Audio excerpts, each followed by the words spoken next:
I've never watched movies on my computer downstairs. It was really nice. I had a miserable experience. I watched it on my hit clip, and it was not enjoyable. I wish I knew what you're talking about. I watched it on my Zune. Ooh. I know what you're talking about. I listen to my brother and me.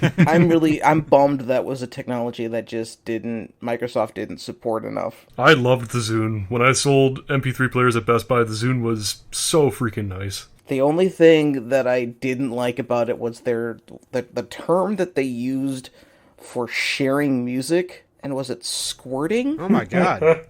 I like that. That's great. It was really bad. Irresponsible. And in the end, the Zune got beat out by the Pono. Who looks at that triangle thing and says, you know what, this fits in my pocket perfectly? Neil Young.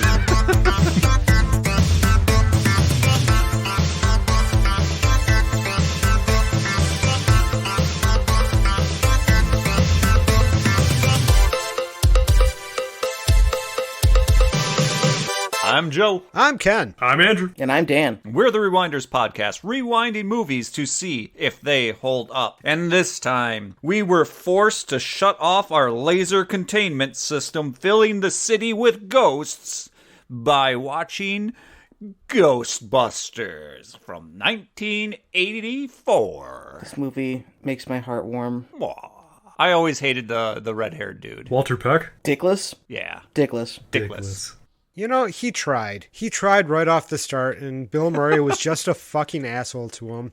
I mean, realistically, he didn't do anything wrong, yeah. Well, he was warned what would happen if he shut off the power, and he did. But he had good reason. He had every reason to be upset. He kept on being antagonized instead of explaining what's going on. He had no proof that they were polluting or causing any problems. He just assumed. I wish I could see what data he was making his assumptions with. That's true, because noxious fumes is kind of a provable thing. Like, show me. But remember, the EPA is the boogeyman. The EPA is the boogeyman. In late 80s, early 90s, EPA was bad. I forgot how much everyone hated clean environment back then. Yep. Oh, well, it's always that one time that the EPA is in charge of a cleanup site, and that one time they mess up and cause a bigger problem, then everyone goes, see, the EPA is terrible. That one time when there was that issue, so they just put a giant dome over a city, trapping everybody inside? Yes, the Simpsons movie. Yeah. Yes. Exactly. Yeah. EPA, yes. I honestly cannot remember the first time watching Ghostbusters, because it's so often that I watch it. Yeah? I mean, not as often as Rothy, so I'm going to be leaning on Rothy and his fanaticism for this movie. What? This is the first time I've watched it since roughly 2016 or 15. That's not true. No way. It is I true. don't believe you. It is true. I love Ghostbusters. I don't like to talk about Ghostbusters. we'll get to that we'll get to those reasons. But yeah. But how far back do you think you've watched it? I mean, this movie, I remember watching it on TV in my house, in the first house, not the second house, in the first house in elementary school. So that's the 90s? Okay. God, I'm so old. Oh no. No, you're not. I know I'm not, but Oh no. I had a really good reality check. I watched this last night, and Nicole actually sat down to watch it with me for the first time for a Rewinders movie. And I got curious because she said, I wonder how old they were when they filmed this. I looked it up and realized they were all in their early 30s. No. Because she thought for sure that Harold Ramis was in his 40s and Bill Murray was up there too. No. I think because I did the math. I did the math based off of what their ages are now. So let's take, for example, Dan Aykroyd. He's 69. What? If you go 69... Nice. Or no, you don't go 69. You go 2021, which is where we are right now, minus 1984, right? That's 37. Math. You take 69 minus 37. What does that give you? Tell me, you're the one with the calculator. The same amount of conduit I needed to cut last night. Holy shit. He was 32 years old in this movie. He was 1 year younger than How me. did this exact math happen to me twice? He's the same age that I am right now. Oh my god. Isn't that? Oh, I know. oh, no. That's the revelation I had last night. I'm like, holy crap, he was a year younger than me. And then I start doing the math for everybody. I'm just like, they were all around our ages. What do we have to show? I was so heartbroken. This will only continue in life. Yes. You look up to people being older than you, and then you realize that that's just a snapshot in time, and everybody ages. Oh, it sucks. I'm assuming I started watching this when it came out to like cable or something like that. I didn't see it in the theater or anything. I was probably just a little bit too young still. I saw it in the theater, but that was for one of the anniversaries. Oh, sure. Just recently. Which I went in full flight suit. You did. The thing that I find interesting about it is, out of the whole movie, and I think it's probably pretty honest for a lot of kids who watched Ghostbusters, is that I got scared by the ghost in the library basement, but then nothing else was scary, which I think is a great testament to the movie. Yes. Yep. That it's not too scary for I want to kids. say the only other thing that made people not scared, but made people uncomfortable from my childhood memories of talking to people is the taxi driver. Just because it's like straight up a fucking zombie driving a car. I mean, that's like the only other thing that people really ever said, like, oh yeah, that scared me too, or that made me feel weird. Like I said, it's a good testament to the movie that it's pretty much an all ages show. Like, the humor works for adults, the humor works for kids, and it doesn't dumb anything down. You don't feel dumb for watching it as an adult. You don't feel like you're missing things when you're watching it as a kid. Exactly. There's a testament to the reason of why we're almost 40 years into this movie being released, and you could find grade schoolers point to the Ghostbusters logo and they know exactly what it is. This movie transcends generations. It transcends time. It is just always going to be a cornerstone. It's always going to be a staple. Everybody loves this freaking movie. So the question I have is for Ken. Was this movie allowed in your household that you grew up in? That's a great question. I know I've watched this movie before. I was trying my damnedest to remember when I've watched this movie. I know I watched the cartoon a lot as a child, and I think that might have been my first introduction to Ghostbusters, so going into this movie was a little bit weird. Sure. Well, I mean, the real Ghostbusters were a big deal. I know we watched it in, family watched this movie. Not to mention they really blurred the lines when there was the episode of The Real Ghostbusters where they get invited to a movie studio to watch them filming a Ghostbusters movie. And then they go through all the stuff there, they bust a couple ghosts, and then they go back and they're like, haha, who would ever pay to see that? Meta. Very meta. So the Real Ghostbusters go to see the filming of Ghostbusters the movie. I mean, that's just, yeah. There's some blurred lines. And it's even more confusing because they talk about the events of the movie happening in the Real Ghostbusters, and that's why they have new suits, because they all have different colored suits that are new in the cartoon, because the suits that they had too much energy from fighting Gozer and Stay Puft and stuff like that on them from the events in the movie. And they couldn't wear them anymore. They had to be basically contained and sealed away. So it's like this great scale. It's like, where the hell are things lining up? Well, for people who haven't seen the Ghostbusters, which it seems weird to even say that, but There's got to be people out there. I'm assuming there are tons of people who haven't seen it. You know, there's tons of people who haven't used a rotary telephone, and that should be weird to you too. Not really. I think at this point, tons of people could get away with it. They have the perfect chance to start using one. They have that Fisher-Price New Age one coming out. Oh, what the hell is it called? Chatter? Is it the Chatter phone? Wait, is it a legitimate phone? Yes, Nicole's panicking because she wants one and the pre-orders have sold out. She wants one so damn bad now that I showed her, and I feel terrible for actually showing her this thing. Now I have to Google. It is Bluetooth, and it actually does have a working rotary, and every time you pick a number, it says the number back to you, like 1, 2. And the thing is on wheels, it rolls, and the eyes move and everything. Oh my god. $60. Oh, so it's like the classic toy, but It's Yes, it's a modernized. classic toy, but for adults. It's only $7. According to you can get it at Kohl's. But yeah. now it would only be better if you push that phone around and its eyes go back and They forth. do. They go up and down. They go up and down. There we go. They were on top of it when they remade it.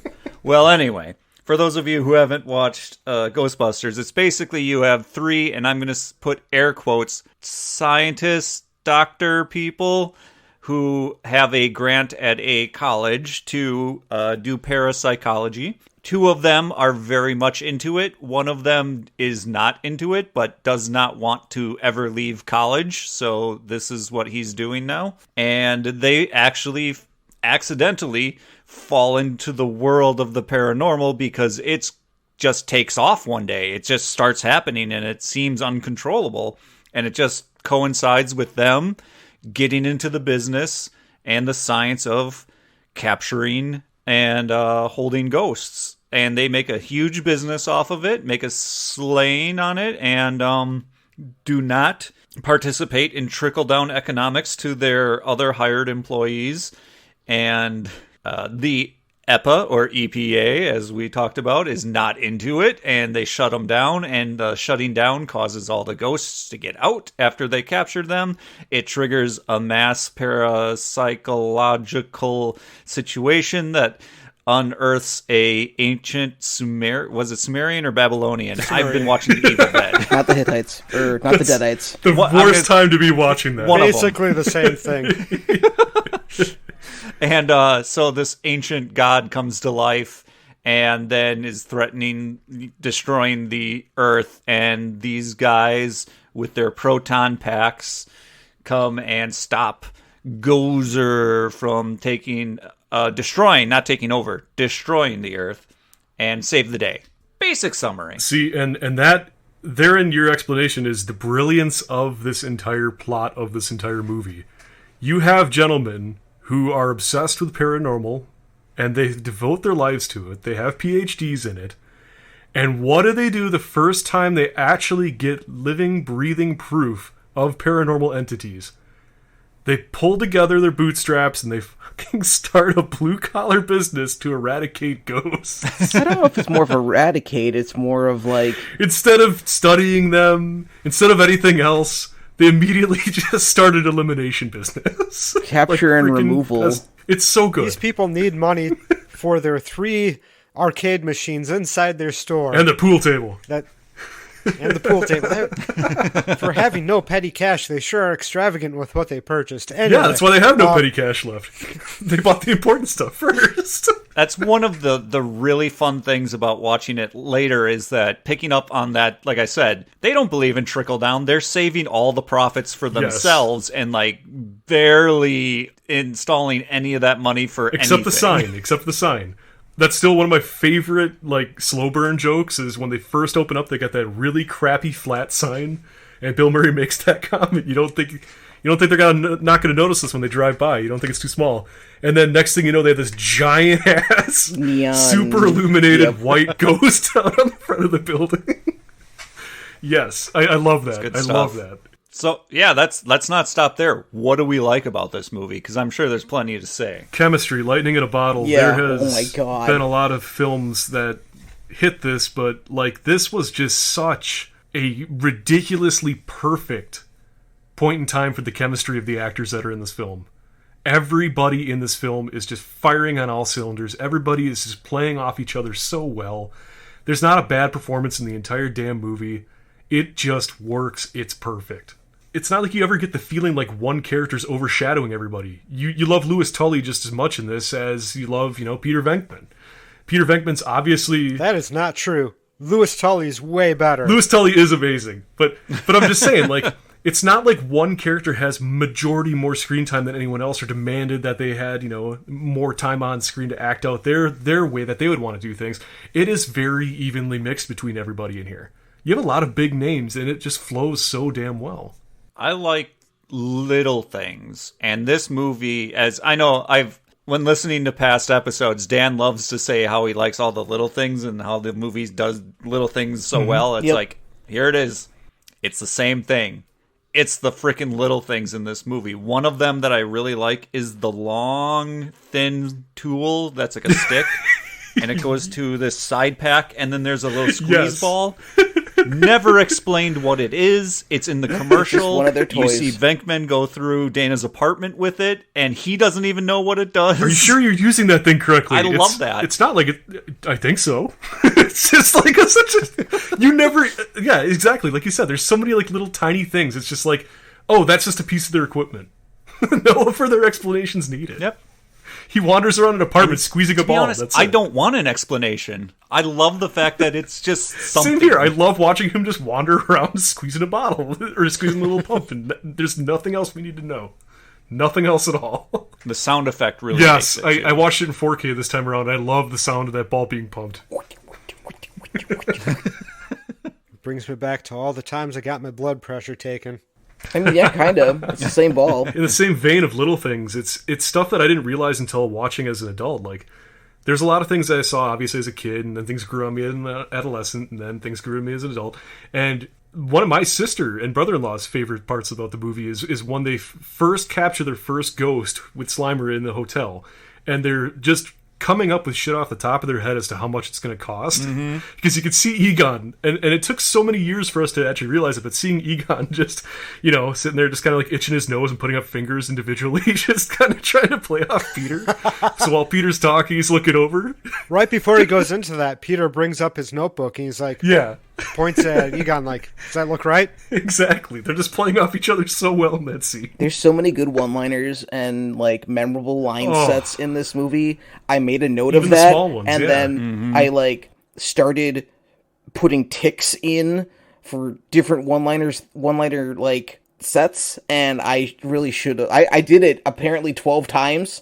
I don't know what one-liners they are, but there's throwaway ones. There's ones that like they're probably not even meant to be something that was memorable, but they still stuck with me years later. Like, I love the scene where Peck comes up as Egon's trying to go off to find Tully as the roof blew off the HQ. And I just love Egon's response of, "Your mother!" as he just like reaches out and starts to... There's so many good comments in this film. There's so many good ones like that. Like, just like the, sure, do you want some coffee? Yes, have some. Yes, have some. Just like back and forth things like that. There's so many stupid, good one-liners, so many good jokes, so many things that just, they're not even set up as jokes. It's just the way they say them is just so memorable and so damn funny. You're right. No human would stack a book like this, or stack books like this. Somebody blows their nose and you want to keep it? Like, it's just... I was going to write down my favorite one-liner. It's so but hard. It just, by a certain point, I'm like, I can't. There's too many. I had a wiki open with like, I forget what they had, like what the title of the page was, but it was just like different little one-off things in the movie. Apparently every scene had at least 2 lines that were off script. Every scene in this movie. Sure. See, it really shows with the cast that they had. They were all at the freaking height and playing off each other so well. I can just imagine how much fun it would have been to be on that set. And yeah, still, like, one of my absolute favorites. And I just love when Peter goes in for the very first time introduced to Egon. It's just that Egon slams the book down. I love that. I love that so much. It's just little things like that constantly. It's just the constant looks, the constant reactions from the things they say. I mean, shit. Even the little scene where they're walking out after having their conversation. It's Aykroyd, it's Ramis and Murray, and they're all walking together. And he says that thing to Egon, and he just pulls out a fucking Crunch bar and just kind of like slightly yanks it away from him and then gives it to him. It's just like, what the hell? Like, if you want to talk about little things that are also, I've noticed watching this time around, the guy. When there's a news and the guy just stops in the background and looks at the camera like any other newscast. Yes. Like, what is that guy doing there? And then after the first time they test their proton packs in the elevator, in the hotel, they come out, they shoot that maid's cart, and they make the little fire. Well, if you watch in the background after that, she's got a little squirt bottle trying to squirt. Yes, yes. It's little things like that you don't catch because they're not part of the main joke. But if you keep watching, it's like, holy shit, that's great. But Dan, like you're saying, that elevator scene, yep, that's very funny in the fact that Egon's like, well, I'm upset we didn't get to test the packs first. And they're like, all right, well, switch me on. And they get as far away from him as they possibly can. I mean, it's only an unlicensed nuclear particle accelerator. It's fine. The practical effects that they use in the movie, they are gold. Are gold. I have notes about them, though. The matte, some of the matte paintings, we'll get to that. Yep. But the ghost effects in general, those are not practical. The practical ghost effects in general, the practicals. The idea of filming free-flowing ghost puppets underwater to get that effect is just unbelievably brilliant. It holds up so freaking well. It looks so good still. Just I love it so much. I mean, even the stuff like the Dewey Decimal System cards flying out of their rows. And Yeah. Oh god, I love that. for years, I've still tried to catch the strings for the books flying across the aisle, and I still can't see them. The books that float across look like they're mats. Oh, okay. So I wouldn't be surprised if they're not actually floating across. The big one for me that I've never gotten an answer for, and I don't want an answer because it would ruin it for me, is Dana when she's hovering above the bed. Oh yeah. Because they pull her up, and it's like, oh, it's just this kind of thing. But then they rotate her, and it's like, wait, what? It's good. And I love that scene, too. I love the little things, too. Like, they could have cut, like so many other movies would do, but the fact that they kept the piece in where Peter says the line about coming down, and she barks at him, and he cowers for like a split second against the wall. That is comedy gold. Like, there's just so many pieces like that in here. Yes. And I don't care how many times I've seen this movie, it's got to be close to the triple digits. That scene with Louis Tully talking about the followers being roasted in the Slores and Tours, just a straight delivery of that. I still crack up every single time that happens. All of his lines are great when he's not even possessed and he's popping out of his room to be sleazy to Dana, but also when he's got his party going on and he can't stop talking about whatever it is. Other people's It's a good finances. character choice. The amount left on their houses, how much they refinanced for, how much the salmon cost, everything. The fact that they're only there because they're clients and he's going to write them off as taxes. Yep. Yup. And I gotta say, I love John Candy. I absolutely love John Candy, but I cannot imagine anybody else but Rick Moranis for that role. And it breaks my heart because I love John Candy and I love seeing him in things, and I wish there was so much more because he died way too soon, but Rick Moranis in this role was absolutely golden. Yeah, I was watching because I didn't want to push pause. I was, not into it. They had a extra features afterwards, and they were talking about that. John Candy was their first thought to put in that spot, and he wanted to do a German accent for that role, And then have like dogs and stuff, and like he just didn't get it. Like he had this big over the top thing for that'd it. have been such a different character. I'm really glad they went with Rick Moranis. As much as I love John Candy, absolutely one of my favorites, but that would have been just not in place for like this American New York movie. Yeah. And even going down the darker route, like, I understand the original script was obviously meant for, it's meant to be a vehicle for Dan Aykroyd and John Belushi. It's tough even imagining John Belushi in this movie because, I mean, come on, Bill Murray just kills the freaking role he's in. It's so hard. And I can't imagine anybody else but, Ernie Hudson playing Winston. I can't imagine Eddie Murphy being in this movie. It's just, sometimes things shake out in such a way where it's just, it for some reason turns out so much better than it was prophesized to be. Because, I mean, the way that they had intended this film to be would have been leaps and bounds different than what we got. And it's just, on paper, it sounds like the perfect combination. It's like, well, of course, Eddie Murphy's in the height of his prime. Let's get him in there. John Belushi's hysterical. Let's get him in there. He plays off Aykroyd very well. But it just, knowing what we got, it's so hard to think about what it could have been. And in the middle of the movie, seeing Larry King, and then hearing Casey Kasem, and then remembering that Harold Ramis is no longer with us, that all three of those guys are all gone now, and it's just like, oh. Yeah, when The part where Janine says, I'm kind of psychic a little bit. I feel like you're gonna die. Oof. Yeah. Well, That it hits happened much differently. later, but But still, it hits different when it's happened. I mean, this was a very important movie series for me growing up. It shaped a lot of me. The best way I can put it is, and I need to check something here for a time just to make sure that I'm saying this correctly, but for me specifically, everybody talks about the Beatles and like how distraught they were when John Lennon died and how much of a shock it was. This for me was my Beatles, and having any of the four Ghostbusters die in my time on this planet just felt completely impossible. It's like they'll always be there. And having Ramis pass away was pretty rough. It was definitely one of the things that took the wind out of my sails for the fandom and kind of keeping in track, and it just kind of brought me down a bit. But I'm checking something quick here. because I think I know the year that this other movie came out. Yes, perfect example, prime example. This is the first movie, growing up in my adolescence, my childhood, this is the first movie that I saw where geeks and nerds were smart and cool and somebody to be respected and looked up to. Egon was, like, hands down the best role model for me growing up, because he was nerdy, he was into science, he was into games, everything, but people didn't make fun of him for it.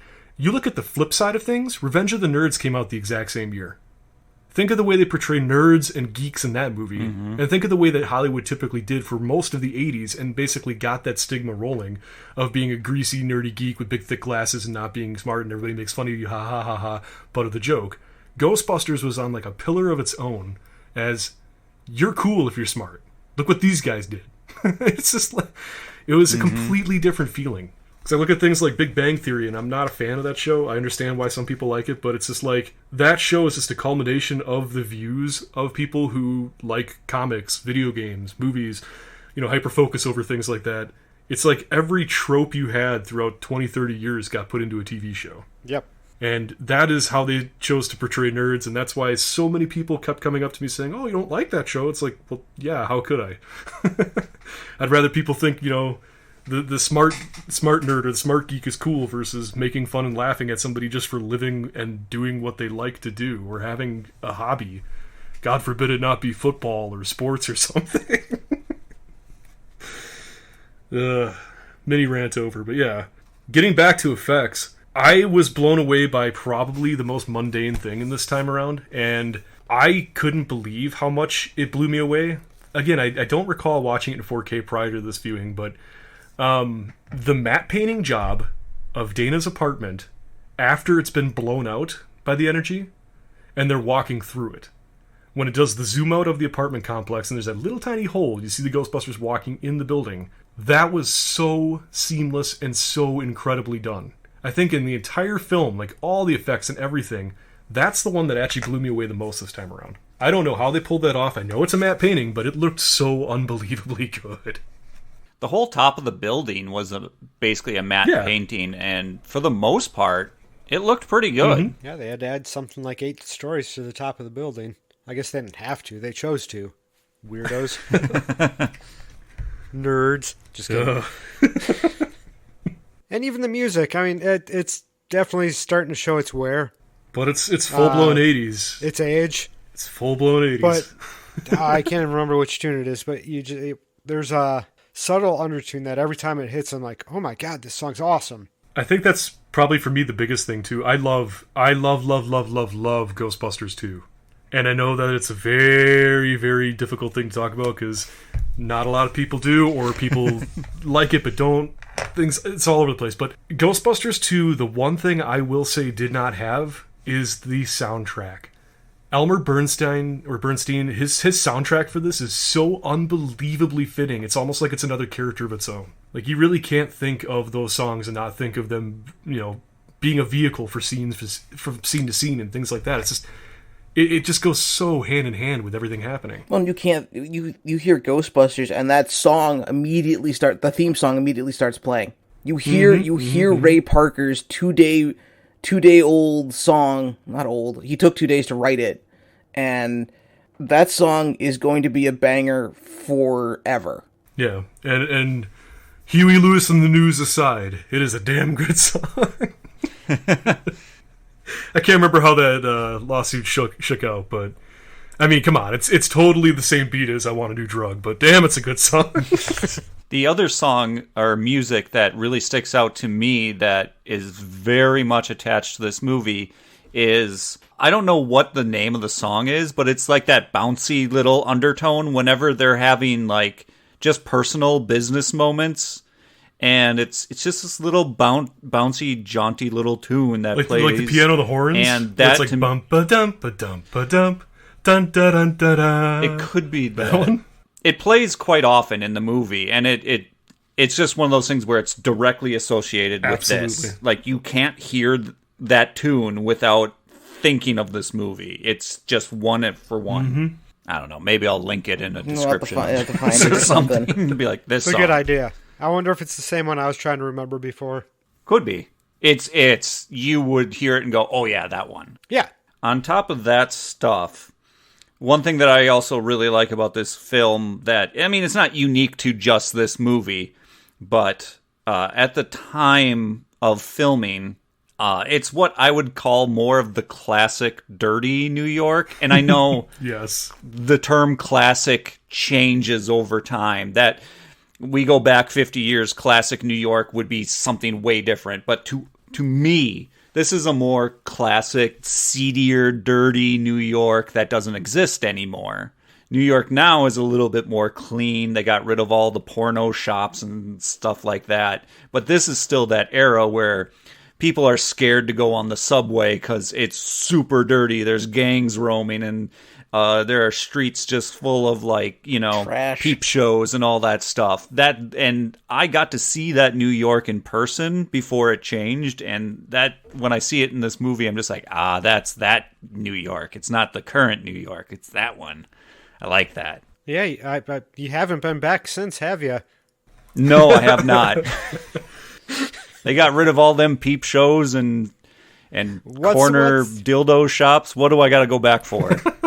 What's even the point? You gotta go back. You gotta go back for ghost blowjobs. Oh, God. Well, they probably got rid of those too. Oh, So I didn't know that was actually in the movie until I was in my teens, because my parents had a VHS recorded copy from whatever TV station they were from, and that's what we always Same thing, watched. same So when I thing. saw it on DVD, I'm like, what the when hell? When did this happen? And I'm heartbroken that we'll never get to see that deleted scene, because for those unaware, it was a scene where Ray and Winston go to investigate Fort Detmering. And they go to a guardhouse, they go take a look around, take a look at some ghosts, try to find anything there, and Ray basically dons an old military costume and falls asleep on a bed. And that's the dream sequence that was left. The scene was cut, never to be used, but they left that in for whatever reason in the movie, giving Ray this kind of comical dream sequence while he's in the firehouse. But man, was that a shock when that just showed up in the movie. I'm like, what is this? I've never seen this. It's one of those scenes that's so odd to be in the movie, and you're like, it's okay if it gets cut. It's. I guess it's funny, but it's also a bit uncomfortable and a very odd thing to have in the movie. But I guess, why not? Okay. Of all the characters to have that happen to, it has to be Ray. It has to be Ray. It couldn't be anybody else. Peter would be too sleazy. It wouldn't make sense for Egon. And then Winston doesn't come along until later. He's too level-headed. He's the layman. He's the everyman that you look through his eyes as you're going through this story. It's got to be Ray. It has to be It has Ray. to be Ray. And like you said, that Winston is like the everyman. That was something I didn't really think about in prior viewings. I always felt kind of like, oh, he got kind of the short end of the stick. His role is he comes in late. He doesn't seem to do as much or be featured as much. And I always kind of was like, well, that's a shame. But then this time when I watched it, I kind of keyed in on his role. Felt to me like he's the vehicle for the viewer to feel like they're participating. Because he's expressing the opinions that more than likely the people viewing would be expressing. Yeah, we wouldn't have conversations with Ray about cross-dimensional rips and things like that when we're going for a job interview. We would say, as long as it's got a steady paycheck, he's good. Like, that's the kind of thing that us as viewers would be expecting. And I agree completely. I always will be sad that Ernie got shafted a little bit in his role for this movie, and I always will feel sad that he feels so let down by that as well, too, because I don't want him to think his performance wasn't incredible, because it absolutely was. It's just, it is such a good way for the audience to be involved with these three really smart PhD-holding scientists babbling about all this crap, and then there's just this guy, this everyday ordinary guy who just happens to be a part of the team, and he's basically us, having the same questions you would have, like you said, and everything else. It works so good. It really does. And that's what I thought Bill Murray was for, because to me, he didn't seem like he was as intellectual. It seemed like he was just in there because it was the easy route for him. I feel like that too. He's definitely the easy route kind of guy, but I also feel like he is smart. He just doesn't let on. Like, when push comes to shove, he'll do what he needs to do because he knows how to do it. but I feel like he just doesn't normally because he doesn't care enough to, because somebody else is doing it. Like, I feel like he's got the smarts, he just doesn't. Like, yeah, why would I work on any of the equipment? Egon's already building it. Yeah, why would I work on any of this? Ray's already got it. I'm just going to schmooze with the customers as they come through and everything else. Like, he's that kind of character for sure. That's what he's good at. He's got the words to be able to convince. Yeah, he's got the charisma, whereas Ray and Egon are obviously the brains. Ray is so fanatical, it's almost to a point of autism. Like, he can't probably hold a conversation without turning majority of people off over his knowledge that they just can't keep up with. And then you have Egon, and it's just like trying to talk to him is like talking to a crypt keeper, talking to somebody who works in a morgue. He's an encyclopedia, and that's it. And interestingly enough, actually Nicole did ask if Dan Aykroyd was autistic. He does have Asperger's. I knew he had something. I just couldn't remember what he had, so I had to look into it last night. Huh. But yeah, I mean, it's just it's such a good mix of characters. It's not everybody's like this. It's not everybody in the movie is, you know, a hero to look up to because of this reason, and they all share that exact same reason, so take your pick, it doesn't matter. All the characters are imperfect. Yeah, they all have their issues. Egon's really super book smart. Can he hold a conversation with people? No. He told Janine Print is dead and awkwardly walked away. I mean, Print is dead and he collects spores. Yeah, spores, molds, and funguses. It's like that's his talk when he's talking to somebody. Same thing with Ray. Like, Ray is so hyper-focused on the stuff he's interested in that good luck trying to talk to him about anything other than what he's talking about. He just probably wouldn't be able to hold the conversation or have interest in what you're saying unless you're talking about the things he's talking about.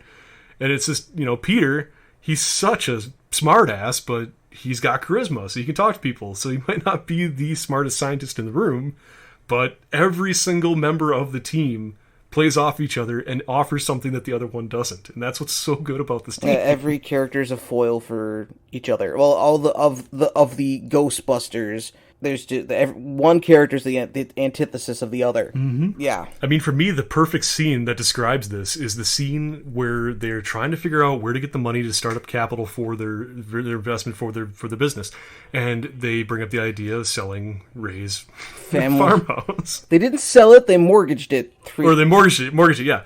So that scene is probably the best way to describe this. You've got Egon, who is immediately looking into all the math implications and how much this is going to screw over Ray. He doesn't care about anything else. He's just looking into that because he's the grounded, level-headed guy. You got Ray, who he just made a huge decision based off of his gut because he is the heart of the Ghostbusters and he doesn't care if it affects him negatively as long as he's making the other people around him happy. And he did something for everyone else, including himself, because that's just who he is. And then you got Peter, who is the one who suggested it in the first place. So he's the smarmy car salesman. He's the one who doesn't give a crap. He sees a way. He doesn't care how it happens. They're going to do it. That's how they're going to get their money. And he doesn't really care who gets trampled in the back end. He might feel bad, but he's not going to show it. So it's just... The different characteristics between those three characters is just so much fun to watch play out. I guess if you're talking about exact opposites, you got... I think it was Ray who said... Working in a college is great. You get paid and you don't have to show any results or something like that. Yeah. Then he brings up the thing about the private sector. And then they hire Winston. And he comes in. He's all work ethic. He's like, it doesn't matter what you ask me. I'll do anything if you give me money. Exactly. And then Winston ends basically ends the movie saying that just screaming out that he loves his town. Mm-hmm. Well, yeah, he survived a possible apocalypse. So yeah, Apocalypse. Taco lips. Tacos. Tacos. Yeah. Is there anything that would be in the cons category or something that doesn't not enough Ernie Hudson in this movie? Well, I mean, that's a given. First note I have is that the cinematography isn't the sharpest of... So the focus? Not focus, but like there's that green is that's the age of the film that they used when they filmed it, but like there's a lot of really hard camera angles that I've noticed, especially in the library. There are a lot of very tight shots that I notice are kind of hard to watch, especially when they're I mean, I assume that was to kind of portray that they're walking through these narrow, the claustrophobic nature of the basement of a library. But like There are scenes where the thing that made me write this out was there's a scene where they're walking down a hallway and they make a turn, and the camera operator goes like right up in the characters' faces as they make this turn. I'm like, it doesn't seem like that's a polished thing to do in film. I will agree with you on this, and at this point, Ivan Reitman had done numerous movies. It's hard for me though because there were at least 3 points in the film where it was a hard cut to another scene. The transition was actually a hard cut too, where like it'd be Elmer Bernstein's score like building with like the gargoyles on the roof breaking open to reveal the terror dogs, and then all of a sudden it would just be next scene. Then it would like cut the song off, and I noticed that happen at least 3 times where there'd be a song swelling, and then it would just be an instant cut, and it's not like the song had a chance to wind down. It's not like the scene had a chance to wind down. It's just like, bam, onto the next scene. There's no transition, really. Yeah. So there's definitely some cinematography. The tension's still out yeah, there. Tension's still there. It's just the cinematography was interesting, I'd say. The visual and special effects are aged. Like, that's a given. The movie is almost 40 years old at this point. Like, there's a lot of really good special effects, but they just, like, nowadays are not good. But that's technology. That's just the expanse of visual and special effect technology that has grown since this movie came out. And that's unfair of me to say, but it's something that I have to say because it is something that you notice. It's part of the movie. And that's definitely something. It's there are effects in this movie that I would die on a hill arguing are better than effects today. And there are effects in this movie that absolutely have aged. For me specifically, I know exactly which ones everybody complains about because they're the ones that are the most prevalent. Stay Puft. The Terror Dogs. Oh. Terror Dogs as well.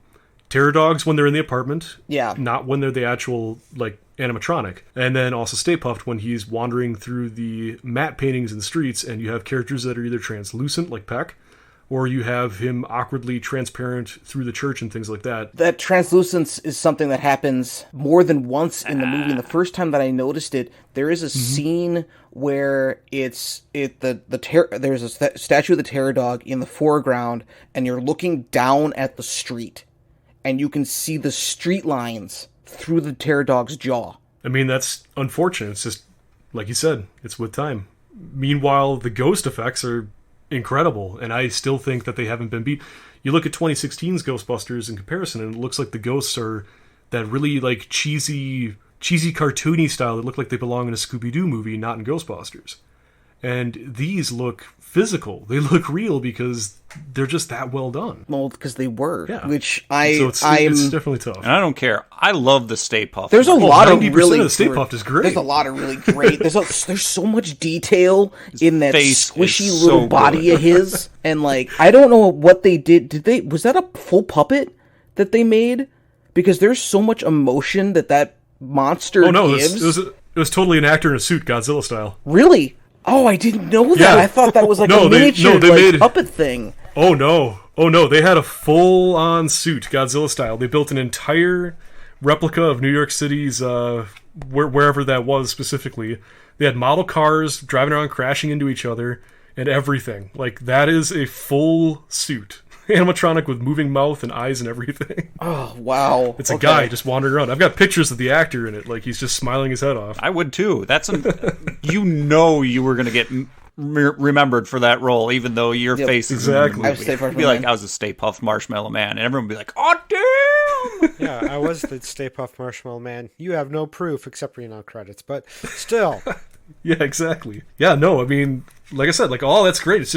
It's the age of the movie. There's no way to make that seamless. Nope. I mean, even the biggest studios, the biggest movies, Indiana Jones, Temple of Doom, looks terrible when you get to the bridge crossing scene. And, like, it's just, I don't care who you are. It's just going to be so hard to do something like that and make it look good in that time frame. And I will not accept anyone taking a film like this and then going, I'm going to update it and destroy the negatives of the original because this is what it should have been.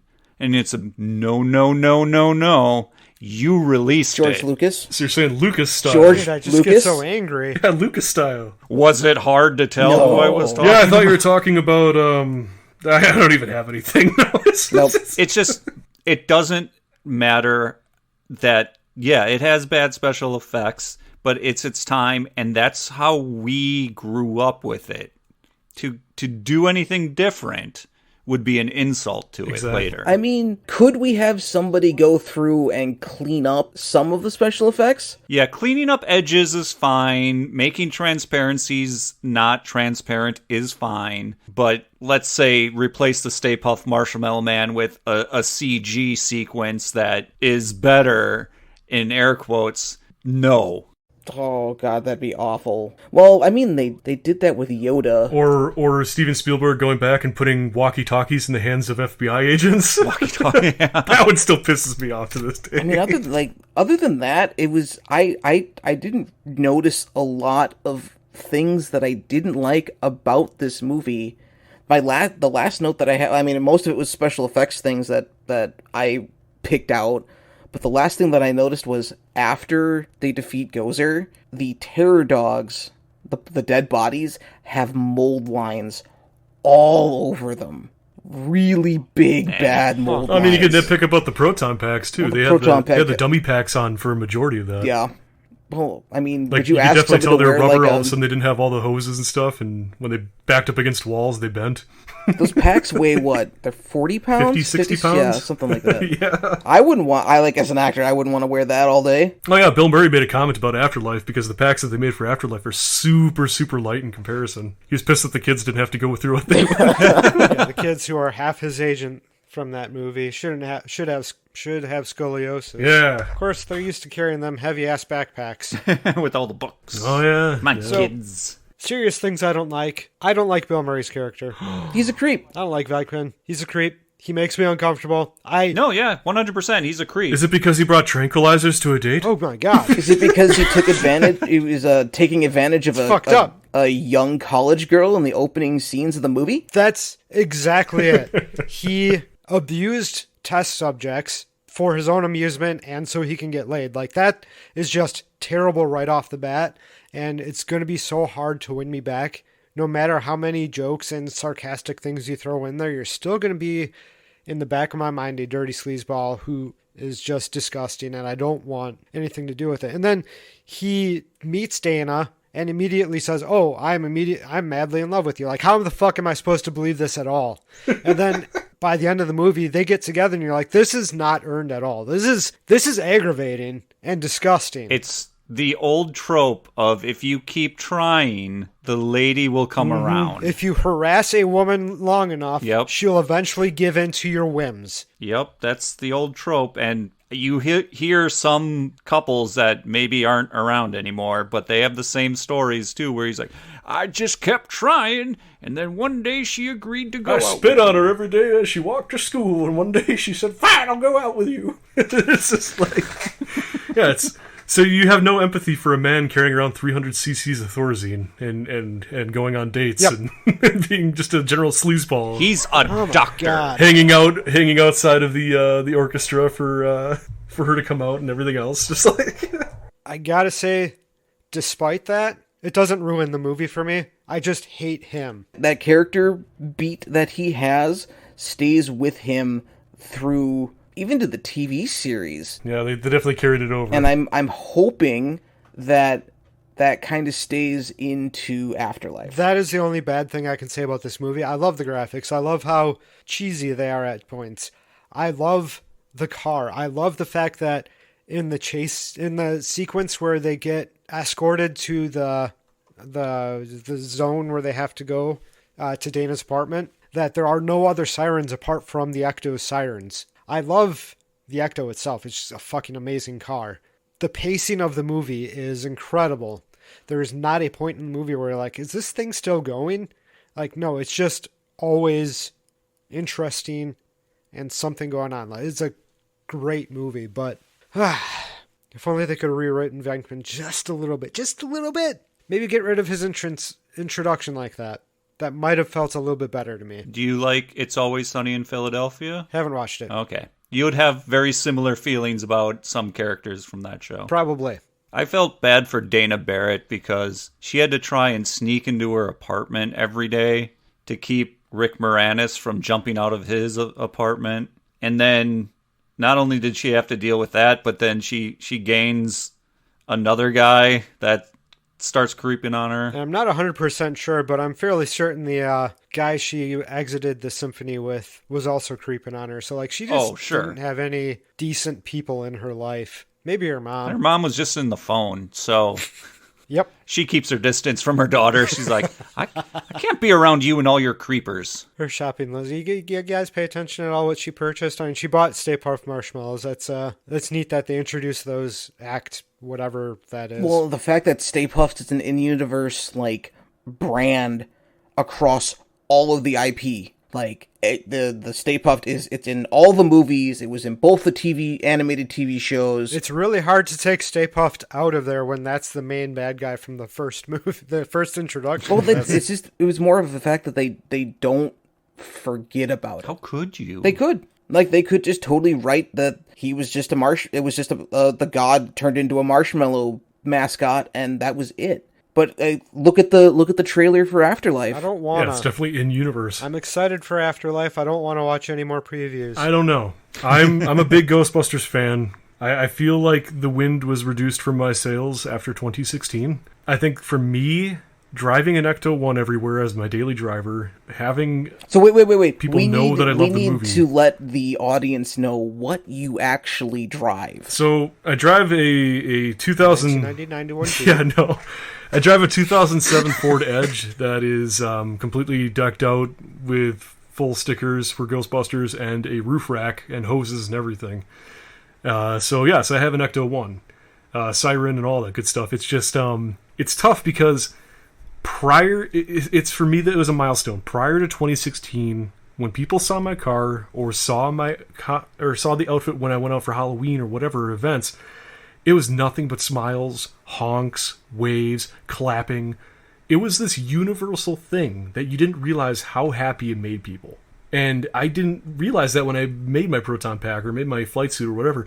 It's just, I liked it. I love Ghostbusters since I was a kid. And going out with that stuff and having that reaction, it made people happy. And it made me happy knowing I was making people happy. I can tell you without a shadow of doubt, since 2016, the conversation has basically switched to half people saying, oh, that's amazing, I love it, since my childhood, blah, blah, blah, blah, blah, to half people just kind of sauntering up to me the exact same way, being like, I just didn't like the one they made about the ladies. Or, yeah, I didn't like the lady one, that one wasn't as good. I don't care. I hate that it's turned into that. And for me, it's difficult because I liked Ghostbusters 2016 on its own. The characters were great. I liked the characters. I liked the setting. Yes. Ish. I hated the script. I hated the way that it was extremely sexist to the point where it was basically pushed as an agenda piece by an extremely pro-feminist Sony executive to the point where men in the movie are stupid as shit. And all the women are smart in comparison just because the men are that unbelievably dumb in the movie. There's not a single male in the movie that comes off as anything more than a troglodyte, except for the original Ghostbusters in their weird-ass, shoehorned-in cameos, I guess. And the big thing is all of the best jokes for that movie, they had a lot of great jokes. Every single one of them had to be explained. Because I don't know if they thought the audience was too stupid, but every single joke, my favorite one was they're in a restaurant, and all of a sudden there's this rumbling outside, and Kristen Wiig's character looks outside terrified because she doesn't know what's happening. She thinks it's the end of the world, and it's just a dumpster going by. I started chuckling just as she turned to the person she was talking to and said, oh, it's just a dumpster. Yeah, we got that. That's why it was funny. You look at Ghostbusters 1984 in comparison, look at all the individual things you guys just mentioned that you caught in the background that weren't explained to you. Things like the maid squirting out the toilet paper on fire with her spray bottle. Things like that. You didn't have to have things like as they walk away from her, like Ray says something to Peter and Egon like, oh, she's trying to put it out with a spray bottle. You didn't have that. That's not necessary. Something changed. It's not the same kind of humor, and I guess, like I said, I like it for what it is. It's just, it's not, for me, it's not Ghostbusters. It's definitely a spin-off type dealie, which it obviously is. It's not the same universe even, but when you start throwing queef jokes and explaining every single joke in a Ghostbusters movie, and then you have your Melissa McCarthy fall down go boom moment where she you know going into it she's gonna fall down somewhere, and sure enough when they test the equipment, because they had to do that because in the first movie they make the comment about not testing the equipment, and here is oh my god, this is a perfect juxtaposition. Ghostbusters 1984, you guys just talked about them not having a chance to test the equipment, flipping it on and slowly backing into the corner of the elevator because that is funny as hell. Ghostbusters 2016, instead of going that route, we're going to test the equipment, but this is going to be the fall down go boom moment because Melissa McCarthy's going to turn on the proton pack and the beam's going to be so strong it's going to push her up into the air and flip her around and slam her against walls and stuff, and then she's going to land on her butt in an alleyway. Yep. Perfect example between the two movies right there.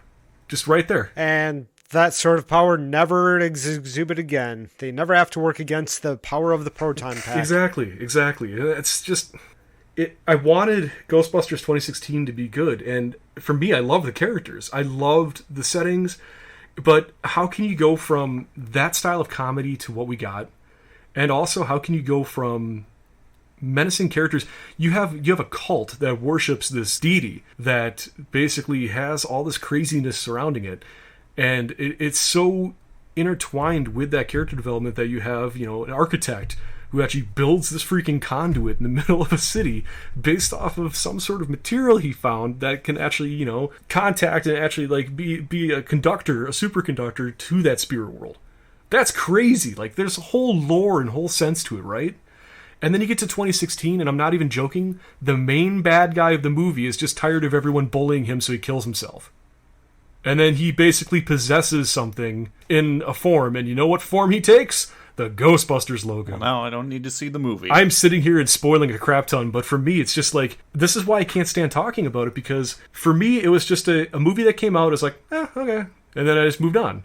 But every time I park that freaking car, somebody comes up to me, and it's either going to be a, oh my gosh, this makes me so happy, I love this, or it's going to be somebody digging up and rehashing a grave that happened 5 years ago and beating a horse with a stick. A dead horse that's been dead, decomposed. They just keep pulling it back up to say, I just didn't like it because it had the ladies in it. It's not anything to do with ladies. That's not at all why it's not a good movie. And that's just it. I get so tired of having to bring this up because nobody like you guys sit down and have this conversation where I can actually explain why I don't like the two differences. And that's exactly why. We just got done talking about 1984. That's 2016. I can't do that to passerbys on the street.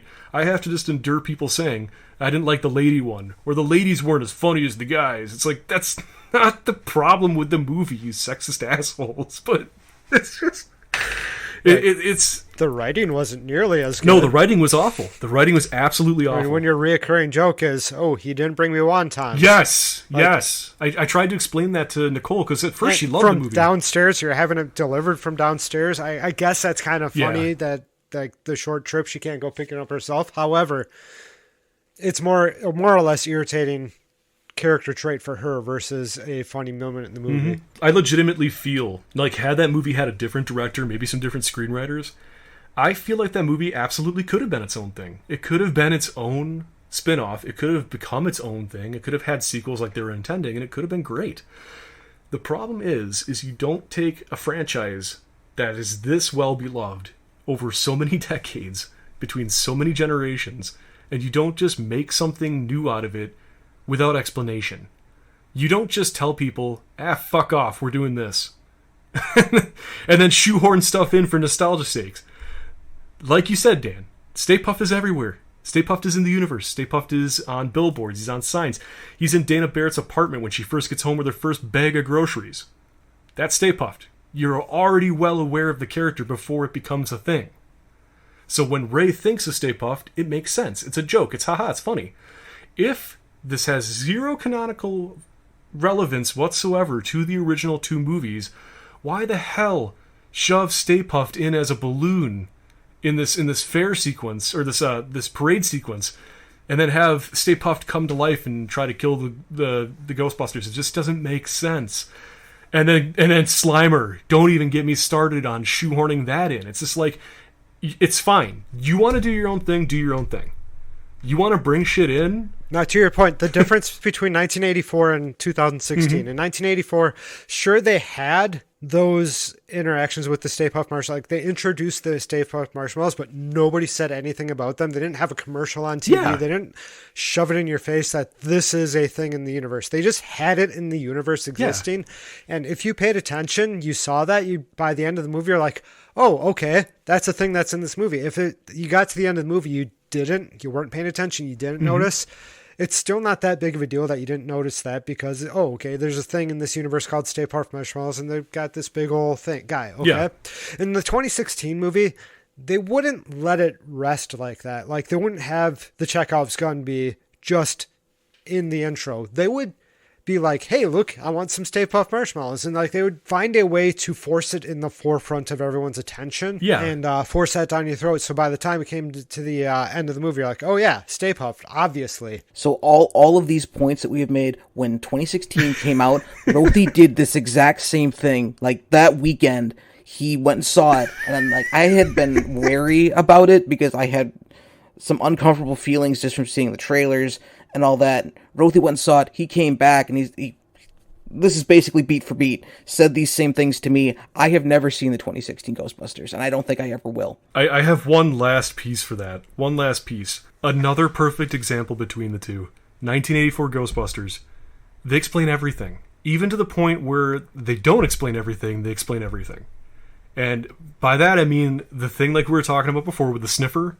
I think that's what's canonically referred to as the thing with the ball, that Peter's going through Dan's apartment. We don't know what the hell it does, but it does something. It's part of their equipment. However, we are explained in so much detail about all the other stuff. This thing wrangles the ghost like a lasso. This thing captures the ghost. It's literally a trap. This trap literally goes in this thing, and then they get incarcerated into a custom storage grid. If the storage grid blows up, they all escape. Like a prison, kind of like that, right? In Ghostbusters 2016... the same premise kind of holds true. They have traps. They have the proton packs. By the end of the film, they have, for some reason, handguns. And when they shoot the ghosts with these proton pack handguns, the ghosts just disappear. They explode and disappear. Not once is it explained. Not once is it brought up. And then it's just they have these weapons towards the end of the film where they're basically, instead of Ghostbusters 1984, Ghostbusters 2, they're fighting a ghost together or like trying to tackle a ghost all as a team. They basically just run in, and it's a special effects smorgasbord of there's hundreds of ghosts and they're just blowing them all away like an arcade game. Yeah, the end of the movie is just, hey, what would look cool? I know, Kate McKinnon rolling through the street on her knees while lassoing ghosts with whips that'll make them explode. So that way she can keep on lassoing things. And it does look so cool. It does. It looks great. It does. However, it's not. And I think that reshoot... it looks cool. I'll give them It does look cool, yes, but it just doesn't make sense. It's like... I think that ending scene for 2016 also cost somewhere between $3 and $4 million. Because there's supposed to be this whole dance scene. And like basically, the lead ghost guy was supposed to possess all the other people, like all the law enforcement officers and all the National Guard, and have them dance. You can possess everyone. Yeah, and have them dance like Thriller or something, but the Ghostbusters. Yeah, exactly. Plot armor. you can't possess the heroes. There's just no way to do that. That's impossible. They didn't even need a Magneto style helmet. No, they just needed wontons in their bellies, and I don't know. Speaking of the containment system, you notice how Ernie Hudson gets hired, and they just throw the traps at him, like, hey, just take care of these. And then a few scenes later, they're like, oh, it's easy to do the containment system. Here's all you have to do. They're like, wait a minute. They're just throwing this shit at him and they didn't even tell him how to contain this yet? Like, that's... It's great, yeah. Either they're very distracted or the linearness of it's just a little bit odd. That part struck me as just well. Weird. Again, there's that layman's man. There's that everyman character. Ernie Hudson is just hired. He's thrown into this ridiculous scenario. He has no idea what's going on, and here's this scientist explaining this crap to him like it should just be that simple and that quick and easy for him to pick up on. Like, flip this switch and press this button, then press that button, then turn this thing, and then it's clean. It's like to him, it makes sense. That happens several scenes later after they've done some other ghost busting, I think. Yeah, I think so. It's just, I don't know. For Ray's character, for him and Egon, it's probably so simple, and it just doesn't make sense that nobody would get that. And it's just another one of those wonderful layers of comedy that's nestled in this thing. And then they got to go through and be like, all right, I guess we actually have to do training. Exactly. Let's go through this. It's simple. All you have to do is activate the whatever field. I can't even tell you what it is. So we won't go on too much about the next reboot after the last reboot. Because the last reboot took the sail right off my boat, and now I'm just slowly drifting towards the reboot. I want to be excited. It has all the recipes for everything I should be excited about. I don't know if you watched the international trailer or it's the link that I posted on. I did. I hadn't watched anything. I had been avoiding trailers, and any time I'd see something about Afterlife, I would immediately close that tab or scroll up more or whatever I would do just to avoid it. I watched that one trailer, and I became the conductor of the biggest freaking hype train I have ever ridden. Someone's got it. I don't want to say that I am super excited about this movie. Oh god, I'm too close to my mic. I am so excited for Afterlife, just from what I have seen and what I have heard from or read from the actors and the people who worked on the movie. I'm so cautiously optimistic because I want to go in and I want to enjoy Afterlife, but I have this sinking suspicion that I am going to be very disappointed in it. And I'm hoping that's not true. I'm trying not to think about it. I've really brought it upon myself that my car is a beacon for people's opinions, but oh god, I can't do another one. I can't. I'm really, really excited. You can. I know, low key, I'm giddy as can be because every recipe is there. The kid to the director of the originals who sat on the sets and listened to his dad talk about the movies as he was making them, and like coming up with ideas and sharing them with his kid. His kid being afraid of terror dogs when he was going to bed as a kid, before the movie even hit theaters. Like, all of that. Everything makes sense. You know, after filming or after screening it for his dad cried because it's just such a good pickup from something that I don't even know. I don't even know how to put it into words. It's just, I don't want to be let down by it. I'm trying not to get excited about it. I'm not ready for the conversations that I know are going to be catapulting my way within a week here. So. Well, you got 4 days. Oh, that's right. Wednesday, November 17th is the first available showing. It definitely makes it a lot easier for me to be able to say, I saw just enough previews to get excited, and now I'll just push pause on watching anything that's previews, even the thing that Dan posted, and didn't watch it because I've already made up my mind that I want to watch it. Anything else I watch from this point on will convince me not to watch it or not like it once I do watch it, just because I'll be so over inundated with already have seen so many of the scenes from the movie so many times that I'll just be bored with it while I'm watching. That's what I can't stand. No more watching it. I can't stand knowing the whole movie before you go. Or even just knowing a few scenes from the movie so well that you're sick of them. Like, they play over and over and over back when TV was a thing. Like, it's no surprise that your movies are getting less and less well panned because, well, one, you're not making them quite as well as you used to, but also because you're showing the entire movie 800 times on a TV before people go see it. There's not really much left to get excited about, and what they have seen, they've already grown tired of. So, does Ghostbusters 1984, does it hold up? Yes. I would argue that this is probably one of those movies that holds up more than almost any other movie we've talked about. There's just something about this damn movie that will not stop this train or derail it. Are you sure that something is not nostalgia? No. I think absolutely it not. Stands on its own with even with nostalgia. Mm-hmm. I think the story and the characters are enough to compel the movie to be standing on its own. Even if the graphics don't hold up as well, they're still good enough to make this movie just still an exemplary piece of cinema. It's still an incredible movie. It's an incredible premise, and I'm glad it got toned down because the original premise was supposed to involve ghost cops traveling interdimensionally between. Just like Aykroyd had this massive idea, and I'm glad that Ivan brought him down. Yeah, the Ecto 1 was supposed to be like sentient. Yeah.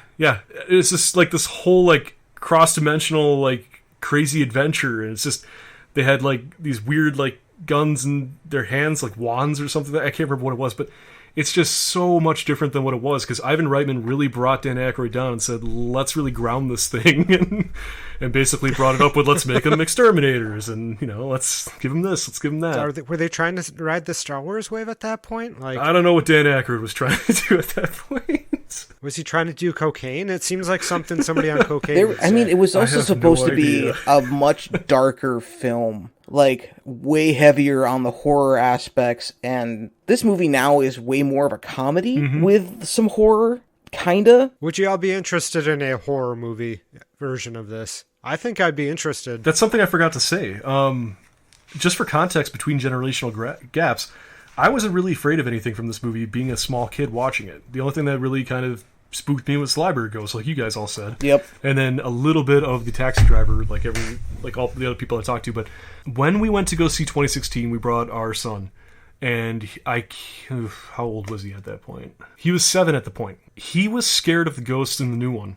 He had never been scared of any of the ghosts, Vigo, or anything from Ghostbusters 1 or 2.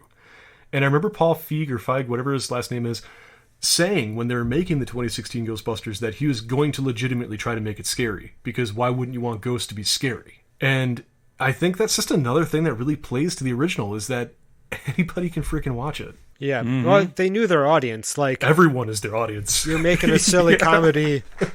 Are you making a comedy or are you making a horror movie? You can do both well, but you're going to need more than what you put into it in order to be able to make this work. Mm-hmm. So I assume everyone would recommend this movie. If I ever don't, you need to make sure that I didn't get body snatched. Or you didn't try to pull an Egon and drill a hole through your head? Nah, I would have done it. You did not stop me. Would have worked too. I haven't watched Ghostbusters in I don't know how many years, possibly upwards of 20, and I just had a ball watching it this week. It was great. Yeah, it's one of those movies that because of everything surrounding it and because of the reactions around it and because I put myself more so on like into a fishbowl scenario for comments on this, I did take a break from it, but I was apprehensive sitting down to watch it again just because it's been so long.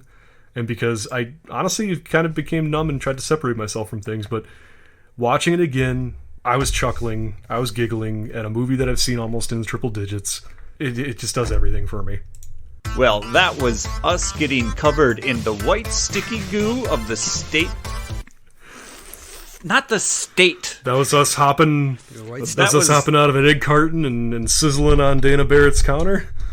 I never knew how they handled that. That was us taunting the Keymaster. That was us running down Gozer. That was us getting tickled by pink lightning. That was us being the everyman in our own stories. It's us getting slimed by Slimer. Us roasting in the depths of a slore. Getting covered in goo from the Stay Puft Marshmallow Man by watching the Ghostbusters.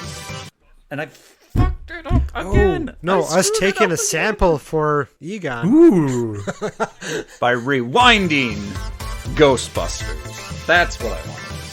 So if you enjoyed the show, just rate, comment, subscribe. Please do all those things. It helps us. We actually then get feedback that someone's actually honestly listening. And we'll be I like hearing hey, about the cool, numbers, thanks. guys. And we'll give you virtual thumbs up. It makes me feel good.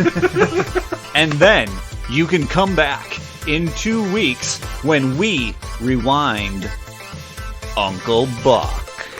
So come back in 2 weeks when we rewind again. Even just reading that line, it's hard to read it without laughing. Gozer took the form of a giant slore during the third reconciliation of the last of the Mechatrix supplicants. According to many Shams and Zulus know what it was like to roast in the depths of a slore that day, I can tell you.